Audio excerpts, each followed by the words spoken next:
Hello, this is Photography Gamer. Welcome back to the channel. So today I will be reviewing Everybody's Golf on the PlayStation 4. First and foremost, I'm not really a golfing fan in real life or in games generally. Like, I did own one of the Everybody's Golf games from way back when. So it's a golf game that is kind of very user friendly. Anybody can kind of pick it up and play it. So what is the game like? Well, it's basically like a tiered system where you have to start out at the bottom and work your way up the rankings by winning tournaments, competing, winning those. Then every now and again you have to have a versus match in a one-on-one kind of against another character. And if you beat a certain amount of characters, you will qualify for the next level up. And the progression system is not actually about like your character getting better, it's about the clubs. So every time you take a shot, if you take a powerful shot and you get it just right, it gives you a little bit of extra power, like a power meter goes up, and then you go up to the top and you go up another number, another level. The aim is to get your clubs at a level where they're all maxed out, and then you have like the absolute best power, best spin, best kind of chip-in abilities and all that, so it helps you kind of do better on the courses. The game is released by Sony and developed by Clap Hands, who I think are a Japanese company. I don't really know much about them or their history. Not sure if they were involved in the game previously, because it's been a while since a version of this came out. So the kind of the career mode, the one-player career mode, like you start out creating a character, so you have like a wider range of options of like facial elements, eyes, noses, mouths, different haircuts. You can give them different clothing, different types of swing, different voices. You can really customize them, but the thing to note is when you start out you don't have a lot of options in terms of clothing. What happens is the more you play the game, the more points you get, and you can use those points to buy things in the store or buy things off other players online that they're wearing. Or when you enter a tournament, at the end of the tournament you always get a little gift like a pair of shoes or a hat or a shirt. It's pretty random, I think. I don't think there is some sort of set path to it. So I think everyone who plays this will have different items. So it's kind of cool. Every time you do 9 holes or 18 holes, you actually get coins and you get something in return. You get a reward. So it feels like even if you're just picking it up for 10 minutes, have a quick 9 holes before work, you're still going to get something. So it has a kind of it always feels like you're progressing in the character. It always feels like you're progressing in terms of adding to the wardrobe, adding to the customization options. And if you're very creative, you can really create some funny looking things in it. It's like it lets your imagination run free. You've got all sorts of options. Very Japanese, obviously, very kind of like large headed, big eyeballs, kind of weird stuff, but you can pretty much create anyone as long as you've got enough kind of creativity. You can also win rare items when they have the international tournaments every like 2-3 weeks. So, you know, there's lots of ways you can add to the wardrobe. And as I said, the progression system isn't about your character getting better, it's about the clubs getting better. So the more you play the game, basically, the better your clubs will become, and it will make the shots easier. So you will, you know, as your skill level in taking shots improves, so will your clubs. So the more you play it, the better you'll be at this game, basically. And there's 7 levels of difficulty, so you just go up, you win a bunch of tournaments, then you get 3 versus matches, win those, then you're on to the next level. So there's 7 levels, I believe. So you enter tournaments, you enter one-on-one competitions. There's also like co-op, like multiplayer mode, and there's online multiplayer, open courses, so there's lots to do.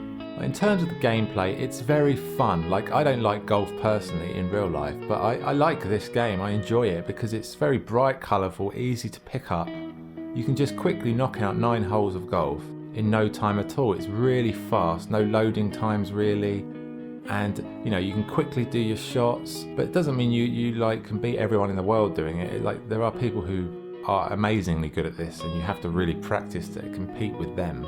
But it's, you know, it's cute graphics, bright colours, pick up and play, but difficult to master, and there's a lot of depth in there. The more you play it, the more you're kind of going to get back from this game. In terms of courses, you have 5 standard courses when you start the game. They come with the game, and then there are 5 additional courses which are all paid DLCs. Now, I'm not really a big DLC fan, but I played this game a lot and I really liked it, and then I waited for the courses to get on the sale and then I picked them up, and all of the courses are good. Maybe like the DLC maybe the last 3 DLC courses are actually worth buying. The other 2, they're a bit like vanilla. They're not particularly that interesting. I wouldn't say they're that actually worth buying. But if you do have all the courses, online play is important because like every day they have a special 9 holes. So you can go onto the online setting, even if you don't have like the PlayStation Network capabilities. You can still play online in this, you just can't interact with other people. So every day they'll have a course, a 9-hole course, where if you do that 9 holes, you'll get bonus coins and a bonus gift. So it's encouraging you to play the game every day. And the online courses are quite fun. They're basically, you can drive around in your buggy, go to any hole you like and just practice that hole. You can talk to other people, you can fish. There's fishing in the game, for what reason, God knows. But yeah, the online stuff's kind of good for collecting coins and building up your character's kind of item possibilities. And you can also see other characters, see what they're wearing, and if you like what they're wearing, you can go into the menus and copy the character that they've created. But you have to pay coins for that depending on what they're wearing and if it's in your wardrobe or not. So that's a cool feature. It kind of lets the community share the creations that they've done. But the overall feel of the game, it's fun. It's like a cool game to play, very pick up and play. 10-15 minutes, you can play it for 3 hours. There's lots of depth in there if you kind of keep playing. It's tough, and to really get to the absolute top level with the other players in the world takes a lot of time, and learn all the special moves. So it's a game that anybody can play. Like you could play it with your grandmother, you could play it with your nephew. They're not going to be the best, but they'll understand how it works and they'll be able to have a go. So it's kind of a good communal game. It's a good game to play with others, but also playing solo is really good fun as well. In terms of graphics, it's very kind of like Japanese, colourful, large heads, big eyeballs. Very kind of like, innocent, cartoony manga vibes in some respects, but it's just very clean, bright, and simple in that respect. The courses are very varied and can be quite difficult, and like when you get to the higher level DLC ones, they are really challenging and like pretty hard, but you'll get there. The music is very kind of cheesy, like just Japanese fare. Like anyone who's played any Japanese game will kind of know what I'm talking about. It's not like even really that noticeable, to be honest. It's kind of like very elevator music vibes. It's not really, I couldn't even really specify a specific song in the game. The sound effects are like very sort of like bold and kind of loud and like kind of like fun. The voice acting of some of the caddies is quite amusing. So like when you do a good shot, they'll kind of say something, and it's cheesy, but it's quite nice. And in terms of ambience, there's not really any ambience necessarily on the courses, like a little bit, but it's more like there's a little subtle background music as ambience. So the sound in general is solid, not spectacular, but it does the job. So what's good and what's bad? So the good points are it's easy to play, it's difficult to master, it's couch co-op, it's online co-op. There's lots of courses, lots of outfits, the customization options are fantastic. There's a lot of depth in terms of developing your character's club sets, and there's a real host of things to do in this game, and it's real fun, and you will whittle away many hours playing this. What's bad? Well, I guess the bad points, that you can't do a 2-player career mode, which is a shame. It would be nice to have 2 people building their character up in a career and kind of competing.